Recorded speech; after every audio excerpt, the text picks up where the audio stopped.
Welcome to my video of my trip to Saskatchewan deer hunting.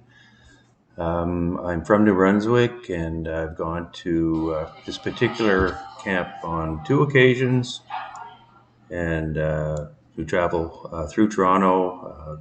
This is stopping at the lounge on a way to get my connection to Saskatoon, and of course going on any trip, part of the fun is the journey.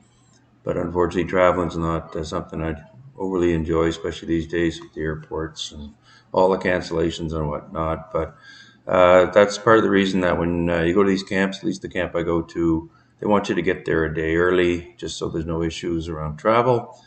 And if you're there, you might as well enjoy yourself and have a nice meal and get ready for the next day, because the next day they come pick you up in the camp van and travel to camp.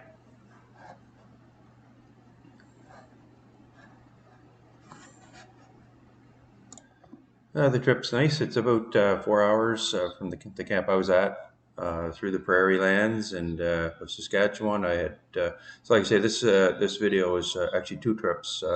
One I made in 2021 and one in 2022.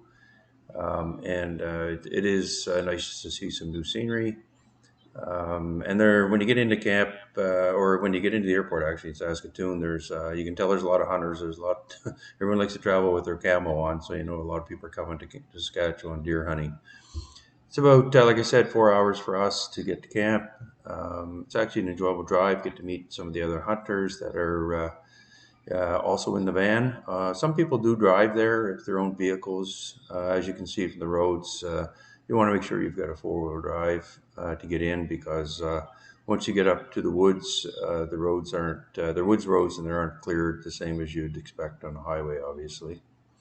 But still, a nice camp. We did see some wildlife on the way in, and fortunately, the camp I'm in, as you can see, is very nice, very luxurious, very modern. Elusive Whitetail Outfitters up the Green Lake, and most nights, if there's a hockey game on, we could watch a hockey game or just relax. Often go to bed early though, because you got to get up early for breakfast and whatnot. Anyway, I thought I'd show you a little bit of the camp. It's a large camp. I think they take about 8 hunters. The week I was in, there was 5 of us. But that was this year. The year before, I think there was 8. And I like this bear, this skin. I thought it was a bear for the longest time, but it's actually a black wolf. As you can see, it's a very, very nice camp. It's very comfortable. It's off grid, but you got every comfort at home. You got internet in camp, like say satellite TV. It's propane heat generator. You'd swear you're just in a very nice, well-equipped lodge. When you first get there, of course, you sight your guns in. They have a little range there that you can do that in, and you can unpack all your gear. There's an outbuilding that you'll see in a second, heated, and everyone gets an area to hang up their gear to keep it dry, to keep their guns outside the camp. And every morning you would go in there and get dressed in a nice heated shed before you get in your vehicles, and they drive you to your stands, which this particular camp I had was you had choice of tree stand or ground blind. I like a ground blind. When I'm home hunting, I use tree stands, but out here it was so cold that I like the ground blind, so I can get all my gear in there, and I have a video of that. I did get, after you want a heater bodysuit, because it's an all-day sit, and it can get extremely cold sitting out there all day long. Even if it's not real cold out, you can get a chill, and you want to be comfortable. So I want to make sure I had the right gear. So heater bodysuit for me was the right deal. And as you can see, I'm in a ground blind here with some homemade shooting sticks, which actually work really well. You'll see in the second year video, the shooting sticks I replaced them with actual real ones, and the actual shooting sticks that I use now are the same ones I use moose hunting when I go to Newfoundland. So this is year 1. As you can see, while I'm home in New Brunswick, I deer hunt. Even though you can bait, we don't bait. I hunt over travel routes, and as a result, I don't see that many deer where I am, but here you can bait, and I know some people don't care for that, but it is the way they do most of these camps in Saskatchewan. So I think the real trick here is just being able to sit all day and stay focused. And you can see this little doe, actually there was two deer on the bait pile, and the bigger one pushed her off, and she's just waiting for her to get her fill, and then later on she goes to the bait pile and feeds. But as you'll see, decides to have a little nap right beside my ground blind, and I was a little concerned about that because I was scared that if she got startled, it would scare anything around if there happened to be the deer I was looking for. And anyway, you'll see she just lays down there, and she stayed there for quite a while. And then as soon as the other deer left the bait pile, she got up and went over and started feeding.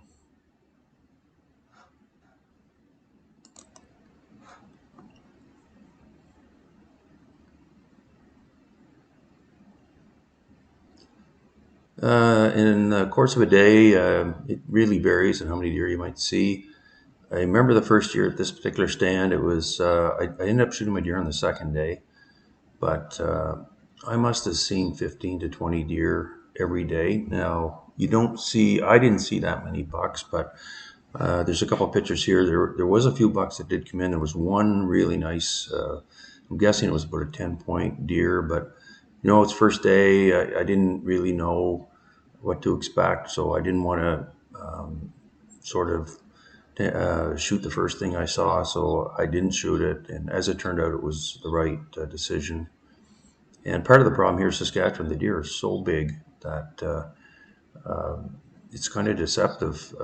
Judging the deer is a bit of a trick as well, knowing what a shooter is versus just the nicest deer you probably ever saw, depending where you live. And as you can see, I'm bundled up pretty good because it's pretty freaking cold there by the end of the day. So this is the setup I have in my ground blind, and just so I got all my gear right there. It's kind of nice to spread out, and you can stretch out. And but like I say, when I hunt at home, I hunt out a tree stand, and I do like that you've got a better view. Here you're kind of just right in front of you. But again, for me, it was comfort. So here are just a few pictures of this particular stand, and you can see some different deer there. This one here, I was only about, I'm guessing, 50, 60 yards from the stand. Here's a buck. You can see with his head down top right corner there.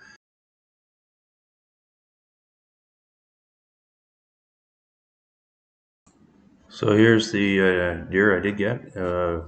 Drop tine buck. That's what attracted me. It's not the biggest thing in the world, like in terms of size rack, but it's very unique, and I had the drop tine, and that kind of attracted me. I've never shot a drop tine deer before, so I was pretty excited about it.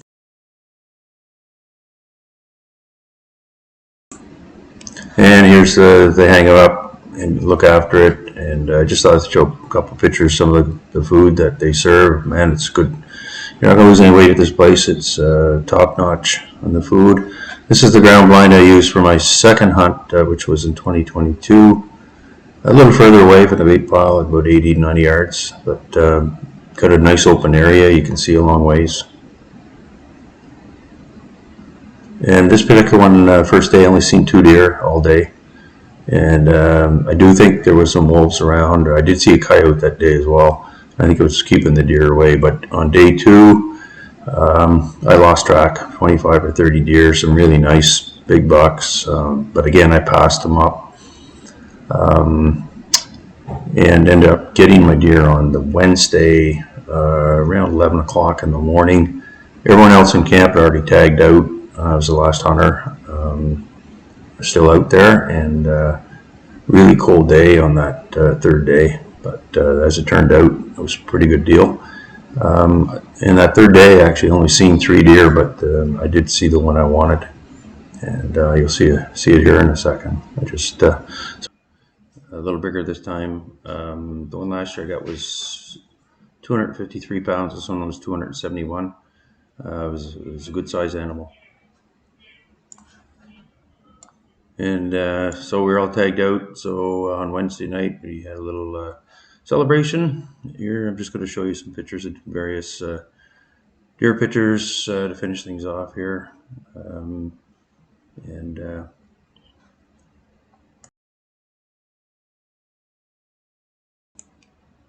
And there's, like I say, it's pretty neat to watch the other hunters as well and the deer that they bring in.